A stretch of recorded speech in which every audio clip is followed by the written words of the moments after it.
জনপ্রিয় অভিনেত্রী তানিয়া বৃষ্টিকে নিয়ে সাম্প্রতিক সময়ে উদ্বেগ ছড়িয়ে পড়ে যখন জানা যায় হঠাৎ অসুস্থ হয়ে তিনি হাসপাতালে ভর্তি হয়েছেন। পরিবারের ঘনিষ্ঠ সূত্র জানায়, কয়েকদিন আগে শারীরিক অবস্থার অবনতি হলে তাকে দ্রুত রাজধানীর একটি বেসরকারি হাসপাতালে নেওয়া হয়। সেখানে চিকিৎসকদের পর্যবেক্ষণে কিছু সময় নিবিড় পরিচর্যা কেন্দ্রে আইসিইউ রাখা হয়। চিকিৎসা শেষে তিনি চেতনা ফিরে পেলেও এখনও স্বাভাবিকভাবে কথা বলতে পারছেন না বলে জানিয়েছেন পরিবারের সদস্যরা। চিকিৎসকদের ভাষ্য অনুযায়ী হঠাৎ জটিল শারীরিক পরিস্থিতির কারণে তার স্নায়ুতন্ত্রে সাময়িক প্রভাব পড়েছে। তবে তারা আশ্বস্ত করেছেন, এটি স্থায়ী নাও হতে পারে। পর্যাপ্ত বিশ্রাম, থেরাপি ও নিয়মিত চিকিৎসার মাধ্যমে ধীরে ধীরে উন্নতি সম্ভব।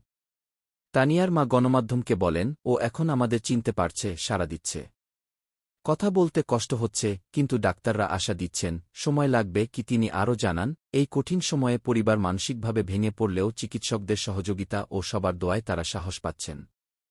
তিনি অনুরোধ করেন যাচাই ছাড়া অতিরঞ্জিত খবর প্রচার না করতে।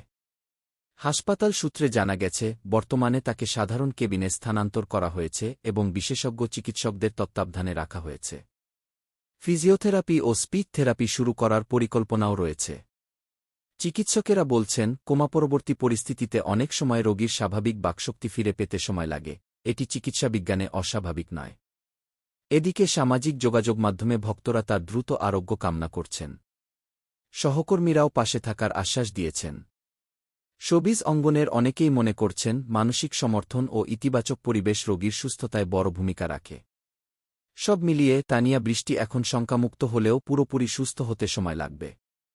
পরিবারের পক্ষ থেকে জানানো হয়েছে, তিনি ধীরে ধীরে সেরে উঠছেন এবং চিকিৎসকের নির্দেশনা অনুযায়ী সবকিছু অনুসরণ করা হচ্ছে। আনুষ্ঠানিক মেডিকেল আপডেট পাওয়া গেলে পরিস্থিতি আরও পরিষ্কার হবে।